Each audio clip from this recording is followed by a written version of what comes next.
How do you see the evolution of the license landscape lately? Like with Yeah, the new business source license, I think functional source license came out functional recently source too. license. Yeah. So I think this is part of the. I think. I mean, I may be wrong, but I think this is just the fact that we haven't spent enough time as communities, as open source experts, to teach others about the values of the open source, what it means to do that, to run that pip install, npm install, what have you, and what it means to have, and what it means to what options you have once you choose a license, what business options, business model options you have when you choose a license, because all those pieces are connected.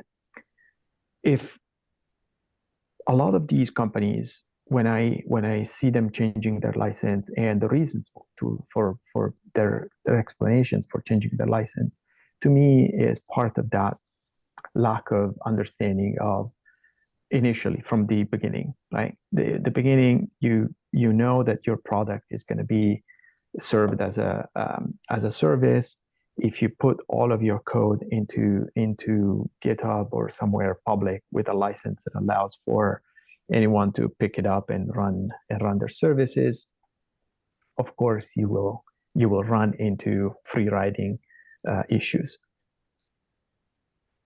We as a community, as communities, open source communities, have not provided enough answers to that, enough knowledge. If you think about the fact that there is only one license that covers the space, the Apero GPL v3, that's partially why, I think it's a symptom, of why there is not enough knowledge in this space, not enough shared understanding of the space and solutions. Therefore, and so we could have done more. We could have done more of listening, and we could have done more providing alternative solutions and information.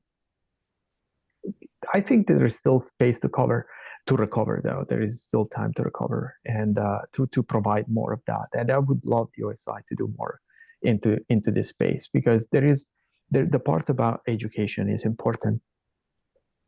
Very few notice also. I mean, when you look at Sentry or that they switched to the functional software license, but also any other package out there, you will notice that if you look at their software bill of material, they import a lot of packages that they haven't written. So, and Sentry is good in that front, because Sentry pays back. Like, at least they have a program of distributing money to open source developers out there, individuals. But not many other companies do the same, and that also not enough, because if everyone switches to licenses that are, but it's good, it's semi-open source, unless you like to wear khaki pants, or unless you don't drink coffee, because we don't like coffee, right? You end up creating gated environments, not commons. And the gated environments require that in order to go from point A to point B, you have to ask for permission. And that becomes immediately unfeasible, destroys everything that we built in very quickly.